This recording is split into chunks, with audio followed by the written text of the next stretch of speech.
Hey guys, Ashley Severe here. If I can help you make money in this lucrative industry, would you let me? Like and subscribe.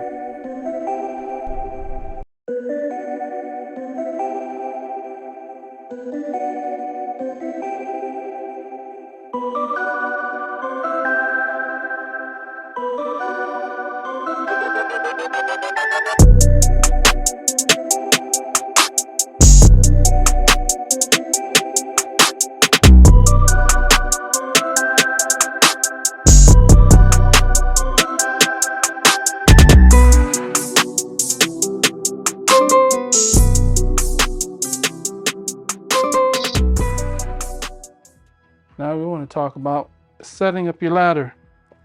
Prior to setting up your ladder to be able to climb the roof, you want to pay attention to the slope that you decide to pick. Make sure that there are no power masses or power cords coming from the power pole to the home on the slope that you choose. If there is the existence of a power pole line coming into the house, please choose another slope. Just stay off that elevation and that slope completely when it comes to setting up your ladder. You want to make sure that your ladder is set up 3 feet above the roof line.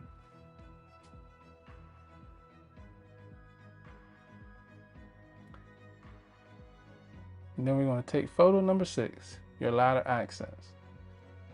Now, before we go any further, we want to talk about the importance of ladder safety. We're going to be covering a couple things here. One thing you want to be sure is that you do not learn ladder safety on the fly.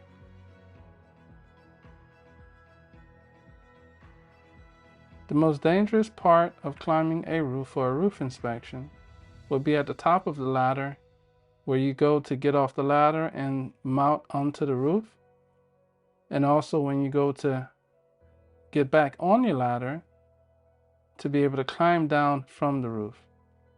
This is where most accidents happen in climbing the roof. So you want to make sure that you set up your ladder in a way that is safe and will provide the right amount of safety for you to be able to climb up the roof and be able to come down from climbing the roof. Let's talk about the 7 points of safety when climbing a ladder.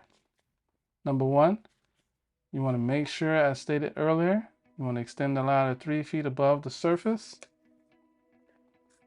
And you want to make sure that there is a rung that's either even with the roof plane or just below the roof plane.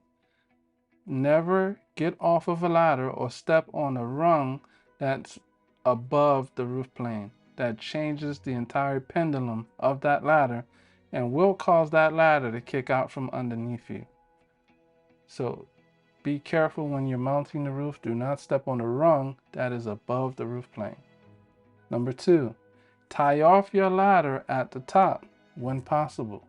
You may want to use a ladder lock,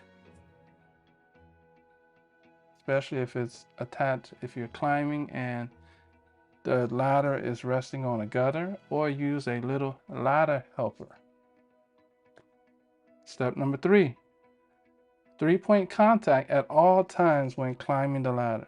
You want to always make sure that you have 3 points of contact when climbing the ladder.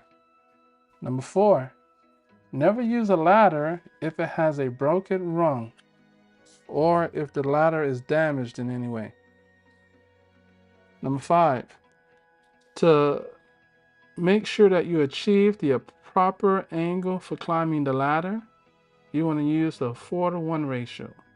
For every 4 feet in height from the ground to the soffit of the roof, you want to put the ladder 1 foot back from the actual structure. Number 6, secure your ladder at the bottom. As much as possible, you want to make sure when setting up your ladder that you set up your ladder either in grass, dirt, or mulch. As much as possible, try to stay away from setting up your ladder on concrete, brick, or wood decking. You want to make sure that the bottom of your ladder is secure. when setting up on concrete, brick, or wood decking, it has a higher possibility for your ladder to be able to move when climbing up a roof. If you have to set it up on concrete, brick, or wood decking, try to set it up in a way that the bottom is secure, whether using a brace or something to secure your ladder at the bottom. And number 7, never carry tools or materials while climbing the ladder. Okay, always make sure you have a tool belt where you can secure all your tools that you're going to be needed to perform your inspection, or a clipboard. Try to see if you can attach your clipboard to your tool belt. Always make sure that your hands are free. And of course, as stated before, earlier in this video, you want to make sure that you do have the proper shoes for climbing the roof. We highly recommend wearing Cougar Paws. They have a tread at the bottom or a sole at the bottom of the boot that increases your ability to adhere to the roof while climbing.